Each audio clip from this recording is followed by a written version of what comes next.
दोस्तों, कोहिनूर हीरा, ये नाम सुनते ही दिल में एक अजीब सी दहशत और कौतूहल दोनों जाग जाते हैं।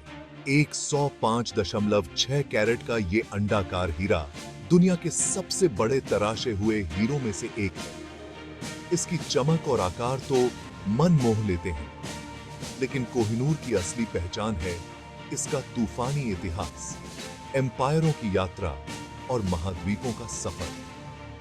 आज ये हीरा ब्रिटेन के राज मुकुट में सुशोभित है, एक शांत लेकिन ताकतवर निशानी एक गुजरे जमाने की। कोहिनूर की कहानी सत्ता, विजय और सांस्कृतिक महत्व के धागों से बुनी एक अनोखी दास्तान है। भारत की माइनों से लेकर ब्रिटिश साम्राज्य के केंद्र तक इस हीरे ने कई राजवंशों का उत्थान और पतन देखा है, इतिहास के पन्नों पर एक अमिट छाप छोड़ते हुए। ये लेख कोहिनूर की दिलचस्प गाथा में उतरता है, इसकी उत्पत्ति, सम्राटों और विजेताओं के हाथों से होती इसकी यात्रा और उन विवादों की पड़ताल करता है जो आज तक इसे घेरे हुए हैं। कोहिनूर का असली जन्म कब और कहां हुआ, ये तो समय की धुंध में छिपा है। कहानियां और किंवदंतियां इतिहास के साथ घुली मिली हैं, लेकिन ऐसा माना जाता है कि इस हीरे को भारत के आंध्र प्रदेश में स्थित कोल्लूर खदान से खोजा गया था। सदियों से अपनी हीरे की माइनों के लिए मशहूर इस क्षेत्र ने दुनिया को कई नायाब रत्न दिए हैं। पहले ये हीरा किसी और नाम से जाना जाता था और माना जाता है कि इसे 14वीं शताब्दी से पहले ही खोदकर निकाला गया था। इसका असाधारण आकार और चमक देखते ही देखते इसे श्रद्धा और चाहत का प्रतीक बना दिया और ये स्थानीय राजाओं का बहुमूल्य खजाना बन गया। हीरे का शुरुआती इतिहास पीढ़ी दर पीढ़ी सुनाई जाने वाली कहानियों का मिश्रण है, सच्चाई और कल्पना का एक ऐसा संगम जो इसके रहस्य को और भी बढ़ा देता है। भारत में हीरों का महत्व हमेशा से ही उनकी कीमत से कहीं बढ़कर रहा है। इन्हें शक्ति, पवित्रता और दिव्य ऊर्जा का प्रतीक माना जाता है। अपनी अद्वितीय चमक के साथ कोहिनूर गहरे सांस्कृतिक और आध्यात्मिक महत्व से भरपूर था। माना जाता था कि इसमें बुरी शक्तियों को दूर करने और अपने मालिक के लिए 100 भाग्य लाने की शक्ति है। ताकत से जुड़े होने के कारण कोहिनूर पूरे इंडियाई उपमहाद्वीप के शासकों के लिए एक प्रतिष्ठित पुरस्कार बन गया।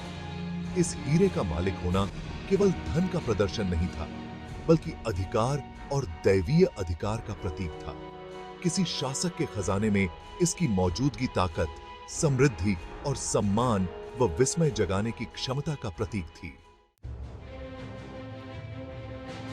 भारत में मुगल साम्राज्य के उदय के साथ कोहिनूर का इतिहास सामने आना शुरू होता है। 16वीं शताब्दी में हीरा मुगल सम्राट बाबर के पास आ गया, जो इस वंश के संस्थापक थे।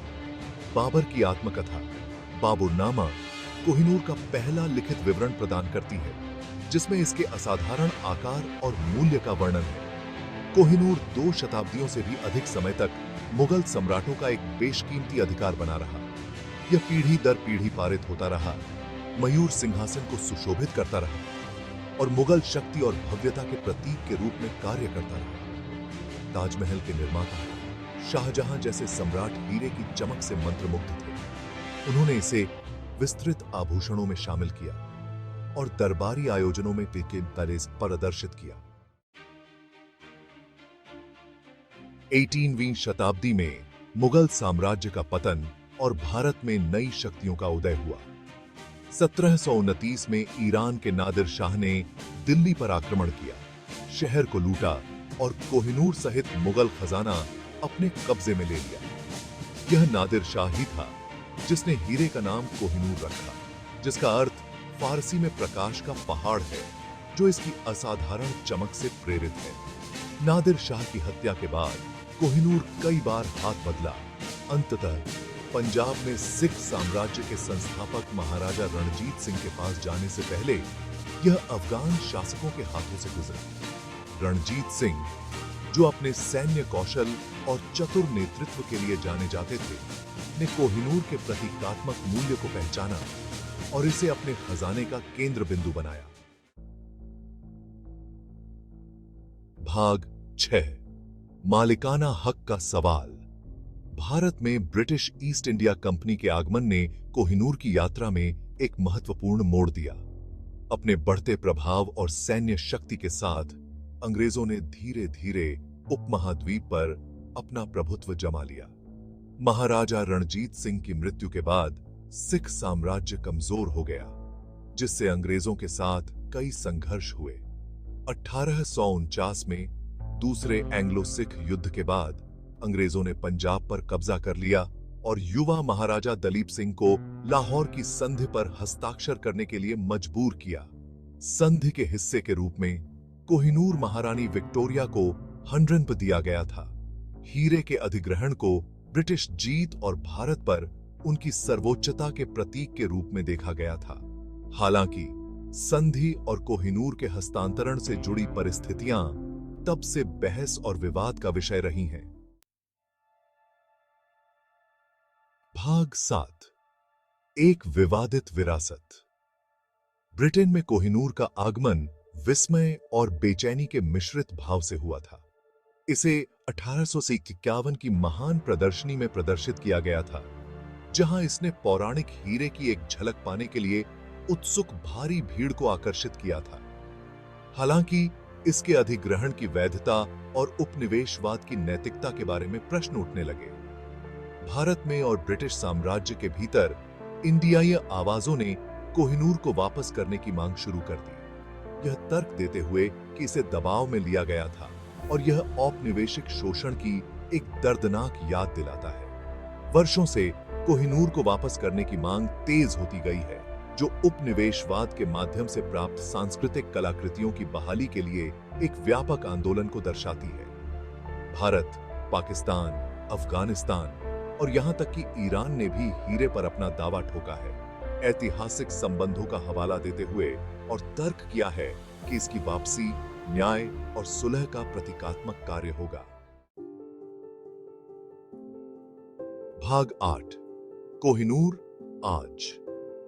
विवादों और प्रतिस्पर्धी दावों के बावजूद कोहिनूर ब्रिटिश क्राउन ज्वेल्स का हिस्सा बना हुआ है, जिसे टॉवर ऑफ लंदन में प्रदर्शित किया गया है। इसे वर्षों से विभिन्न मुकुटों में स्थापित किया गया है। सबसे हाल ही में महारानी एलिजाबेथ द क्वीन मदर द्वारा अपने पति किंग जॉर्ज छठे के राज्याभिषेक के लिए पहने गए मुकुट में और बाद में उनकी बेटी माही और सोफी बिसादा हारानी एलिजाबेथ द्वितीय के राज्याभिषेक के लिए पहना गया था।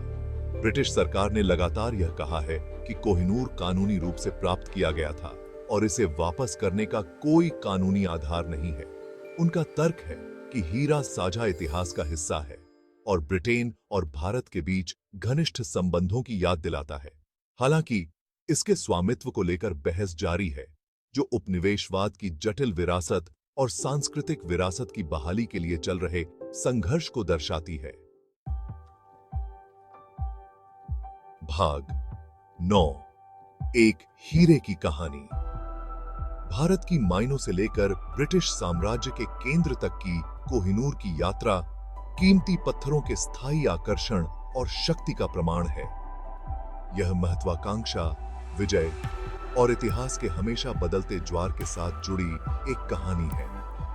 सिर्फ एक हीरे से बढ़कर कोहिनूर सांस्कृतिक पहचान, औपनिवेशिक विरासत और स्वामित्व और बहाली पर चल रही बहस का प्रतीक बन गया है।